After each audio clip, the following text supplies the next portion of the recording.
this is Jamie Dyer welcoming you to another edition of the Quo-Cast. And I'm joined by Brino from the band State of Quo. Welcome back to the podcast, Brino. Tell me, how are you since we last spoke? I'm fantastic at the moment. You know, it's been a very strange time because since we last spoke, the band have obviously announced that they're going to use this year as their final year as State of Quo. Um, so it's very disappointing for me because I want to play till a drop. You know, the old um, what Rick Parfitt said, he'll play till he drops.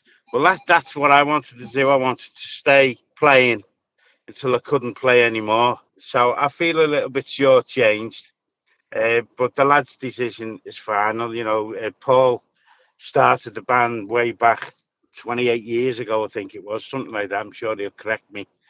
But and the band has been fantastic through the years, and they've served the Status Quo fan base and Quo army, if you like, massively well over the years. There's been great lineups, you know, with Graham, Mikey, Chris Gleason on bass as well.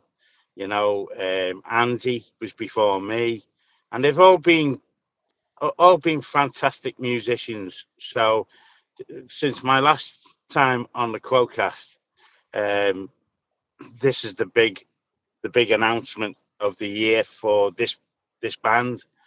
So I'm in limbo now because we're coming. We've only got about 5 gigs left. Coming up in 2 weeks' time, we've got a sellout show with Rhino in Landudno. So it's very strange territory I'm in. Yeah. Do you know what you're going to do after those gigs have finished yet? Well, the first thing is I'm going to probably cry. um, to put it bluntly, it's because the people I've met over the years, yourself included, the people I've met along the journey have been absolutely incredible. You know, there's so many friends, so many people who are genuine. In you know, one thing you could say about a Quo fan, if you go on stage and you don't give it all you've got, well, they'll tell you at the end of the show. And you know, thankfully for me, no one's ever said that to me because I do give everything I've got to every show if I can. Because if you don't give 100%, it doesn't sound right, you know. So I love being Rhino or Alan Lancaster. I really do, you know. So, but that's what I'm gonna miss, the people. Um, you know, I would drive 300 miles. I mean, you know this because of Butland's, the last Butland show. I got a call at early hours of the morning from Jay. Can you get down in the morning? Didn't matter. No money was mentioned. Nothing like that. It's the being there that matters. You know, it doesn't matter if you get 10 quid or a 10,000 quid. It's not money with someone who plays status quo music or they're into it the way we are. I mean, State of Quo have done that many gigs free over the years because they do it for good causes. They do things for because you know, even these big festivals, when you see the big festivals, they're not the best payers, but it's you just got to be on there because we love playing to big crowds. The great thing I can say about State of Quo, it's never been about playing for money. It's about the sheer joy because we're all mad fans of Status Quo. No one else. Of course, we've got, you know, I like Michael Jackson and you know, all of the pop stuff because it's in my blood because of being a DJ in my early, you know, my 20s. But Status Quo has been our life. So yeah, I do. You know, I'm going to miss all the Quo fans, and if I can get if a Quo band are short of a bass player, I'll dep. Or if there's a Quo band out there that needs a Rhino or a Alan Lancaster, of course I'll go and play because that's what I do. So I don't think the Quo fans will get rid of me too early. Well, State of Quo, as part of the last run of gigs, are playing at the McVention. Have you played that before? I feel like you Yeah, have. Yeah. yeah. I think it's twice we've played. I know. Yeah, I'm sure it's twice. We've done it twice, and we let it get a buzz because obviously it's the McVention. It's a great venue. I forgot what it's called now, but it's a great venue, and the people again. It's who wouldn't want to jump on stage where the crowd just are there for Status Quo. They're not there for State of Quo. They're not there for any other Quo band. They're there to listen to get your head down and boogie rock Status Quo. Music. So and one of the other great things is that we try not to copy or do anything any of the other bands do, and I think Jay is trying to make it so that you don't hear the same song twice. So we're back in rehearsal, making sure that we're doing all sorts of obscure stuff that Baz plays really great old stuff. So he's going to do some of that. We're going to do a little bit of that as well, but not the same songs. So it's going to be a different set list for us, but it's obviously going to be a heavy set. Yeah. So it's going to be good. How much rehearsal does it require to pull off a set of, a few numbers that you haven't played before? Um, well, when we go into the studio to do it live, I mean, obviously I know what sort of songs we're going to be looking at in the set list, and they are quite deep and heavy, and so I've been in my recording studio because we've done them before, and I'll put the at home, I'll put us doing the song. So I will rehearse to us doing the song a few months ago or a few years ago. And then we go into the studio and then we'll do it again. But we'll hammer and hammer and hammer the song all night, or the few songs all night, until we're happy that it's okay to put out. So it'll probably be one rehearsal, and one rehearsal is like 5 hours long. So we will put everything into getting the songs the way we think they're okay to go out. But if Ian's not happy, it won't go out there. So it takes a lot for Ian to not be happy, but just to he's very particular about making sure that sound is right. Well, I mean, Ian must be feeling the pressure somewhat because he's got two sets that weekend. One as State of His Quo own. and one as his own. Yeah. Yeah, yeah. I mean, I can't wait to hear that, because it's. I mean, luckily I've got the CD, and I'm blown away by seriously, I am really blown away with the stuff Ian produces. Certainly on his new album, which is Erika's Journey. I might have said that wrong, but that album, it's a bit like Mike Oldfield's Tubular Bells and all that type of stuff, but it's incredible, and to think that's all just put together with with things he's thinking about through the night, or he goes down into a studio and cuts it down, or on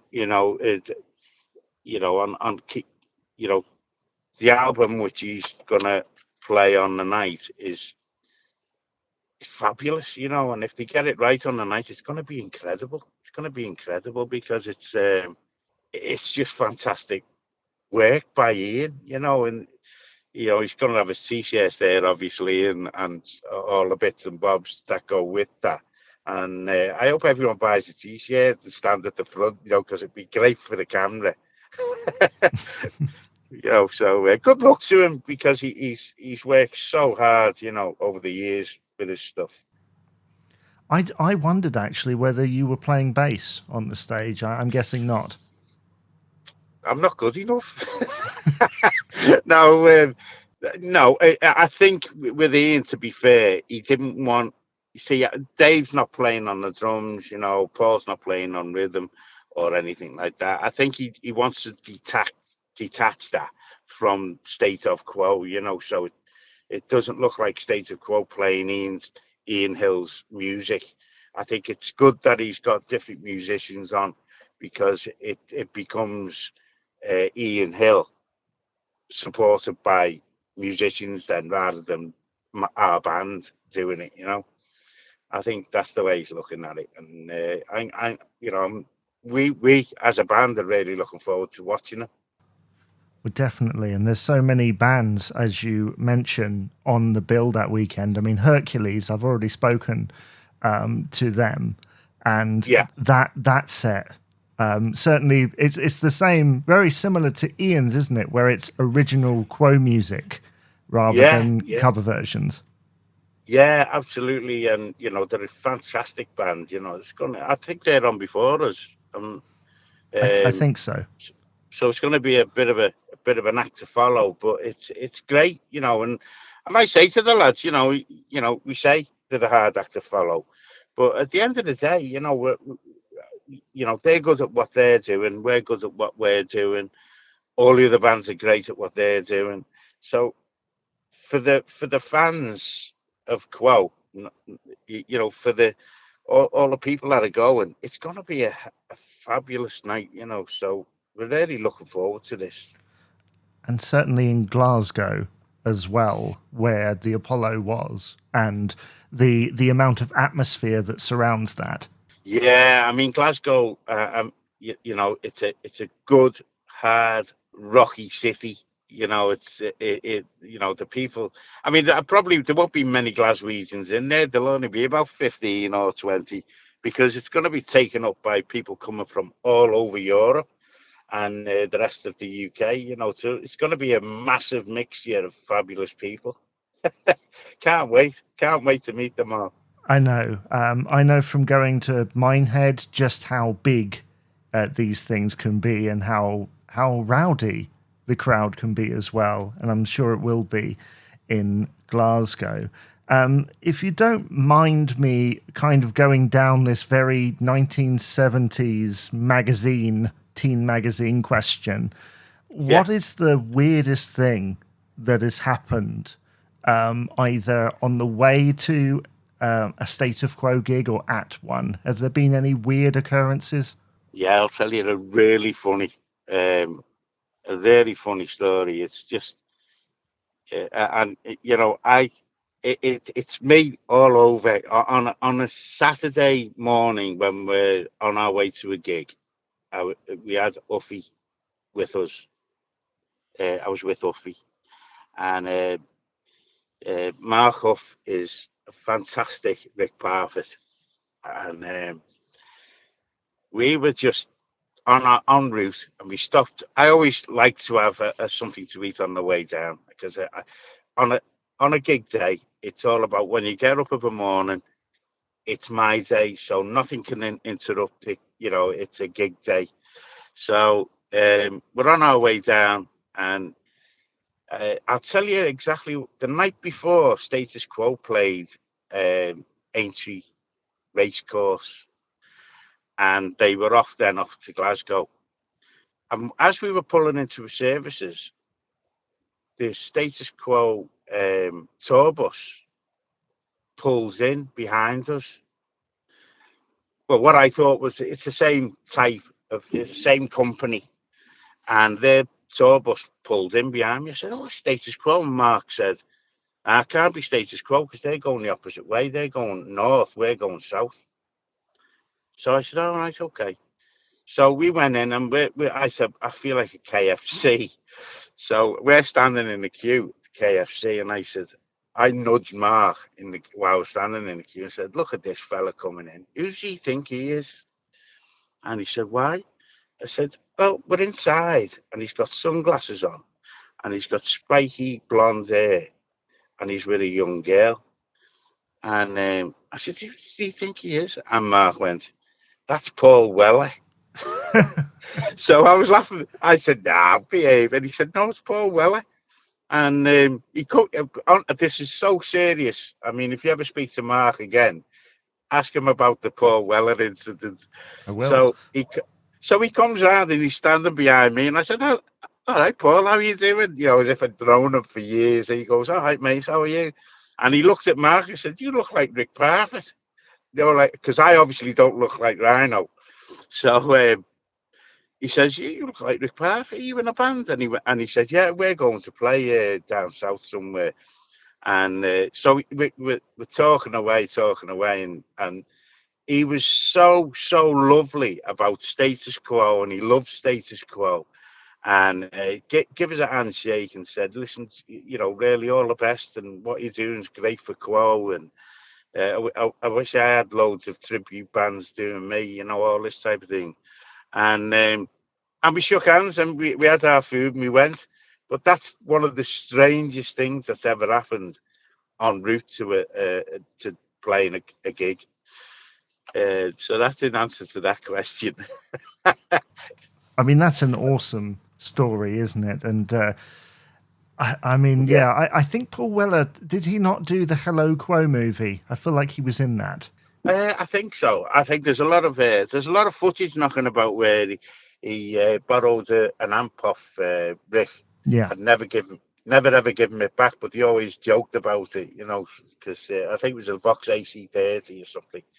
And he said, "Oh, I need an amp." So Rick said, "Oh yeah, I borrowed this," and then never seen it again. And they joke about it now. Well, they did joke about it, you know, before we lost Rick. But yeah, Paul's a good friend of Quo, I believe. So Yeah. fantastic.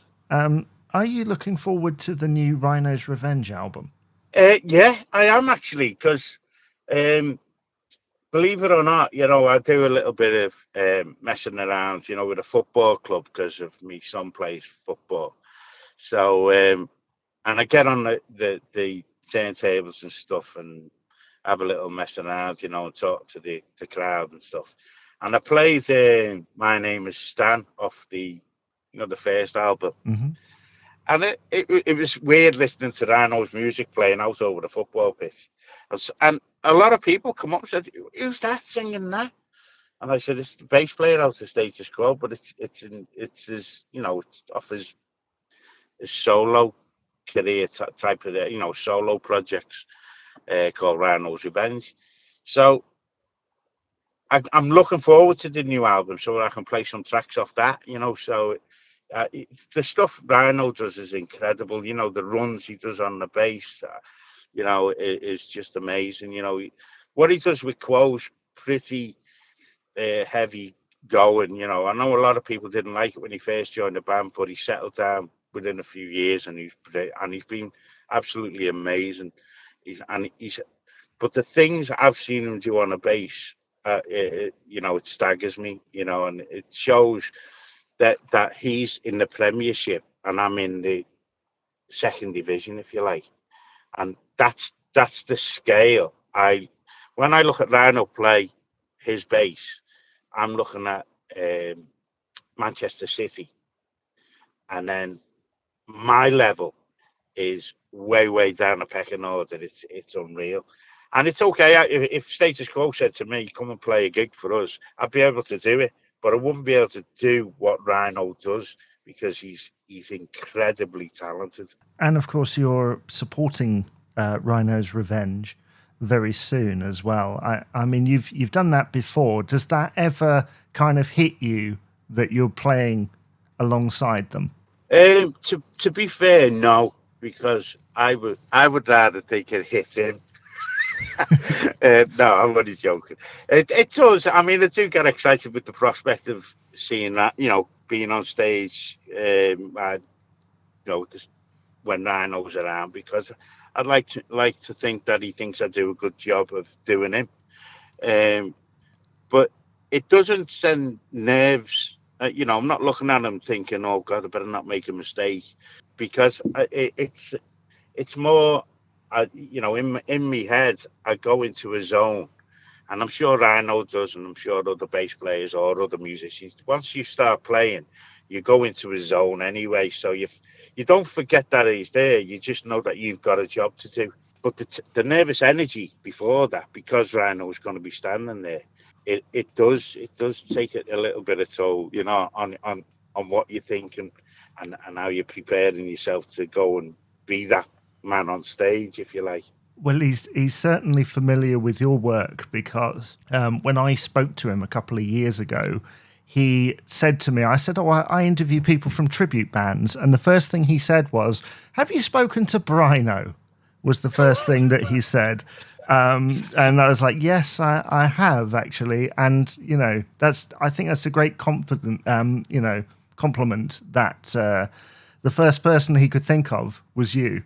Yeah, it is lovely. I mean, but Rhino's been really good to me over the years. He's been, when my youngest lad, when he was 7, he broke his leg, and he was hit by a car. And Rhino was incredible at that time. And we did the Liverpool, Status Quo played the Liverpool Philharmonic, and Rhino was fantastic with him. Sat him on the stage and everything while they were playing. Uh, but Rhino over the years has been incredible for me personally. And he doesn't hide anything. If I ask him how he does something on the bass, he'll tell me. Or he'll show me. He's just he's in a different league. I mean, I don't want to beef him up too big, because if he listens to this, he'll say, "Oh, nice one," But he really is. I text him regularly. He texts me with some funny bits and bobs, and he is just. When he found out that State of Quo were packing in this year, he rang me and said, "What are you doing? What are you doing? Don't be packing it in." I said, "It's not me. I'll carry on forever." But he's really, really an incredible person. And they say don't meet your heroes, or and all that type of thing, because you'll be disappointed. But the day I met Rhino, we hit it off, I think, and the rest is history. I've got the same equipment as him. I have the same guitars as him. I've got everything. It's just crazy. It's cost me a fortune. Well, State of Quo play alongside Rhino's Revenge at the Motorsport Lounge. I'll leave all the details in the description below. Same with the McVention. You can check out all the remaining dates for State of Quo at stateofquo.co.uk. Thank you so much, Brino, for being on the podcast today, and I hope that you continue to play Quo music beyond the upcoming dates. Jamie, it's been my absolute pleasure, and I just want to say to all the Quo fans that are listening at the moment, I want to thank you for all your support, even through bad times, through the pandemic and everything. I know it's hit a lot of people hard. I want to thank you for spending your hard-earned money to come and watch us, and I hope to see you in the future. And stay safe, and thank you.